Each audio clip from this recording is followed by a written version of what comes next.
ঝিনাইদহ ৪ আসনের সংসদ সদস্য আনোয়ারুল আজিম আনার ভারতে খুন হওয়ার ঘটনায় রাজধানীর শেরেবাংলা নগর থানায় মামলা হয়েছে। বুধবার সন্ধ্যায় মামলার এজাহার দায়ের করেন তার মেয়ে মন্তরিন ফিরদৌস ডরি। একটি সংবাদ মাধ্যমকে বিষয়টি নিশ্চিত করেন শেরেবাংলা নগর থানার ভারপ্রাপ্ত কর্মকর্তা মোহাম্মদ আহাদ আলী। মোহাম্মদ আহাদ আলী বলেন, সংসদ সদস্য আনোয়ারুল আজিম আনারের মেয়ে মমতারিন ফিরদৌস ডরিন হত্যা মামলা করেছেন। মামলায় কোনো আসামির নাম উল্লেখ করা হয়নি, সবাইকে অজ্ঞাতনামা হিসেবে দেওয়া হয়েছে। এখন তদন্ত করে আসামিদের আইনের আওতায় নিয়ে আসা হবে।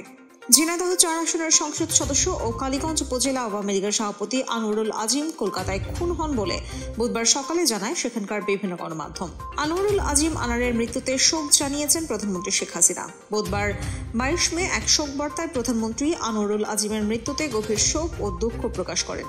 প্রধানমন্ত্রী মরহুমের আত্মার মাগফিরাত কামনা করে তার শোক সন্তপ্ত পরিবারের প্রতি গভীর সমবেদনা জানান। প্রধানমন্ত্রীর প্রেস উইং থেকে এই তথ্য জানানো হয়েছে। এই বিষয়ে বুধবার দুপুরে স্বরাষ্ট্রমন্ত্রী আসাদুজ্জামান খান কামাল সাংবাদিকদের বলেন, ভারতে নিখোঁজ আনোয়ারুল আজিম আনারকে পরিকল্পিতভাবে খুন করা হয়েছে। এই হত্যাকাণ্ডে বাংলাদেশের মানুষ জড়িত। নিজ বাসভবনে সাংবাদিকদের একথা বলেন স্বরাষ্ট্রমন্ত্রী।